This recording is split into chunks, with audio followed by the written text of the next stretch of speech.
Assalamualaikum and hi sir. Our group will be present on the topic of Whistleblowers Protection Act 2010. Our group members consist of Rezman Kuruak, Jocelynne Cecelia Jalani, Nadiatul Nabilah Hassan Nudin, Noorfadhilah Adjad, Norfazira Palong, and me, Lilyana Hardin. So what is whistleblowers? Whistleblowers is actually the person who come up to expose the misconduct that happened in the company. There are two types of whistleblowers, which are internal and external. Internal whistleblower is the one who exposes the misconduct that happened in the organization to the upper position, whilst the external auditor is the one who exposes the misconduct or wrongdoings in the organization to the person outside the company, which is the SPRM, the police, or any other places. Whistleblower Protection Act is an act that provides protection to the whistleblowers from any consequences due to the matter disclosed by them. This act was to promote people to not be scared in disclosing the misconduct that happened in the company, since they will be protected under this act. There is the first case that was charged under this act is being held in the court in Kuala Lumpur, which is the case of former Deputy CEO of Education Malaysia Global Services (EMGS), Wafi Abdul Aziz, which he caused his company employee to be fired after disclosing the misconduct happened in that company to the Malaysian Anti-Corruption Commission (MACC). From this case, it is shown that this act is proven to help protecting the rights of the informant, Nudin Sharif, which were being terminated his terms of employment after disclosing the unreasonable action of his CEO. The CEO was charged and punishable up to 15 years of imprisonment and a maximum of 100,000 ringgit or both upon conviction. I am Noorfadhilah and I will continue on why there is an issue in the topic that we are interested. Our selected topic titled The First Person Charged Under Whistleblower Act in Malaysia. From this topic, Nudin Sharif is the CEO of EMGS, where EMGS engaged in a money laundering conspiracy in 2019 by charging high costs to handle international student visas. From this case, even though Nudin is the CEO, he took the brave action where he is the one who revealed the identities of the person involved among EMGS Board of Directors to the Malaysian Anti-Corruption Commission (MACC). However, Wafi Abdul Aziz, a deputy director of EMGS, persuaded Nudin to be fired, which caused him lose his job. So here is the started on why the issue of Whistleblower Protection Act 2010 is in the topic that we are interested. This is of course to protect the whistleblower who trying to expose any misconduct. The Whistleblower Protection Act 2010 at the first time applied in Malaysia for Wafi Abdul Aziz in September 2020 for influencing others to terminate the employment of the whistleblower. If found guilty, there will be a court action for him. However, New Straits Times on May 20, 2020 said that Wafi has been freed and discharged by the Session Court after the prosecution was failed to establish a prima facie case against him. Right or wrong, the truth will be revealed itself. Hi, my name is Norfazira, so I will present how whistleblowing related to auditors. The independence of internal auditor from management means that they may participate directly in whistleblower agreements, either as investigators or in a triage capacity. For the direct involvement, in order for whistleblowing to be successful, the procedure must be trusted. Internal auditor could be useful. The assurance role of internal audit includes the promotion of best practice for reporting crimes, case file testing, policy and procedure monitoring, and also improvement recommendations. According to One Malaysia Development Berhad MDB's case, article by Ana Maria Romero 2020, one of its whistleblower is Javier Ande Justo. He makes a commitment to keep battling and holding this accountable for one MDB's money laundering and misconduct to the account. Also, there is one article from the Edge Markets published in June 2015 that write about the potential of 1MDB blowout since KPMG and Deloitte approved the 1MDB's financial account from financial year 2010 to 2014. According to the company supporters, neither fraud nor money loss has occurred.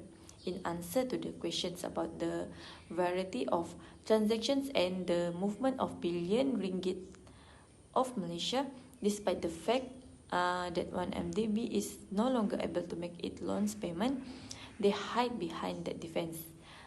It demonstrates that these folks are ignorant of the subject at hand. Therefore, it is not the role of an external auditor to determine if fraud has actually occurred. The directors of the company are responsible for preparing these financial statements to offer a true and fair assessment. Additionally, the directors are responsible for establishing any internal controls they decide. According to ACCA article in the website about auditors' role in whistleblowing is becoming a crucial and important component of good governance.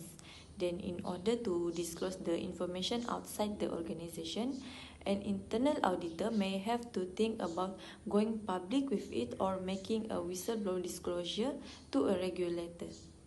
How the auditor helped to investigate or solve the issue of the Whistleblower Protection Act 2010.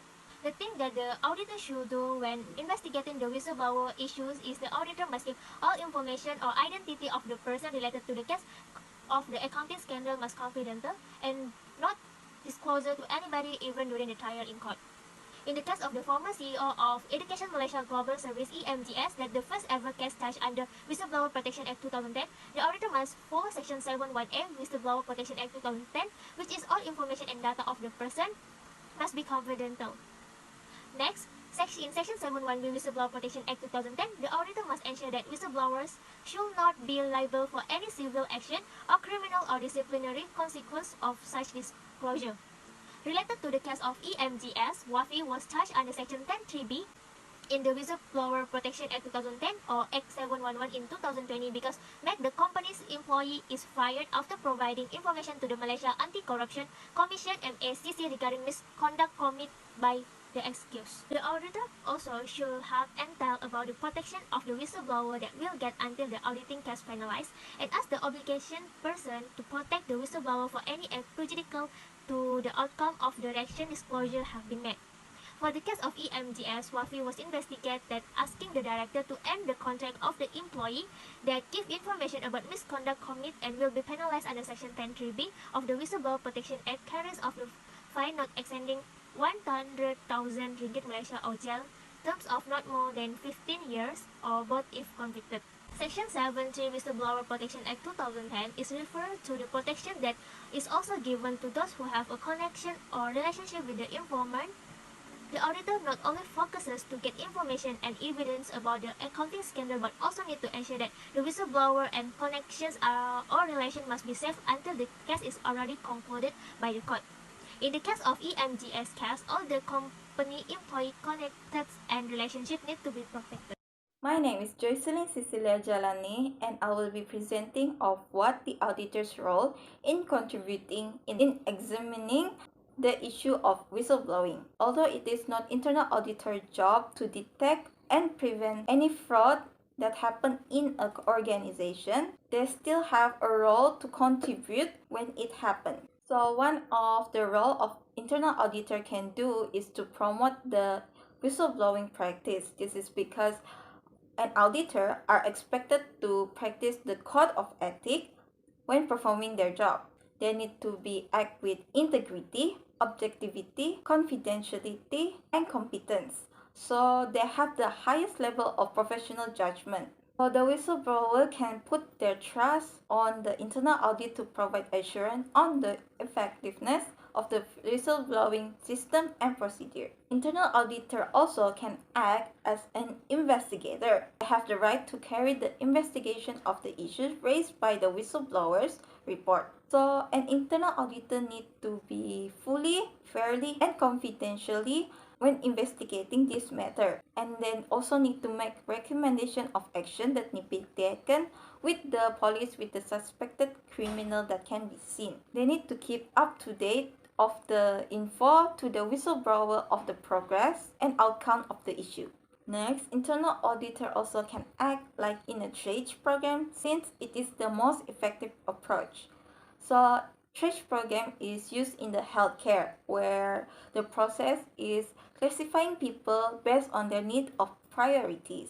This program can be applied when whistleblowing are happen. For an example, for when a whistleblower contact through the hotline that received through the calls or tip-off are considered crucial and need to be handled with more effectively.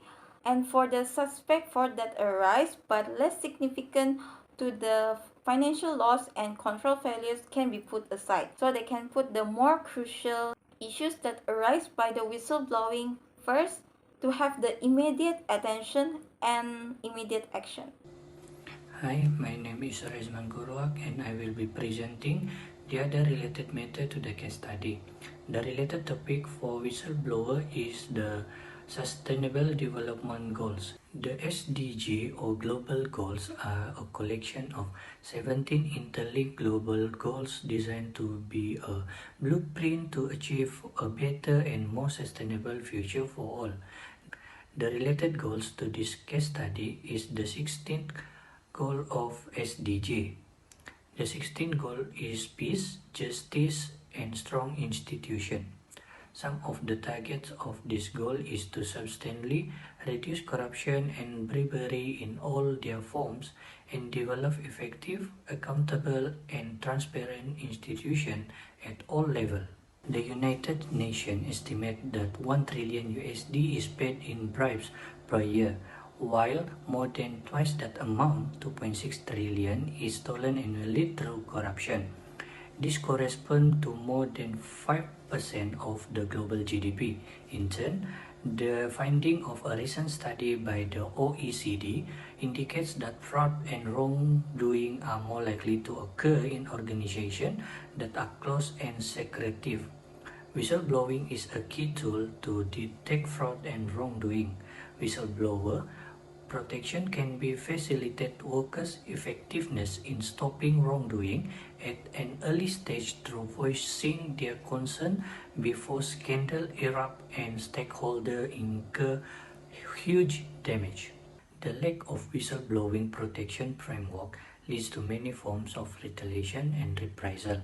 For example, octrarism, demotion, job loss, loss of income, assault, and even murder. In Norway, retaliation rates are much lower. It's just between 7 and 18% only. In conclusion, if governments are really serious about addressing corruption as part of 2030 Agenda and SDG 16, they should take action on the protection of whistleblower right now. This is to ensure that the whistleblower have the right to whistleblowing the wrongdoing. That's all from me. Thank you.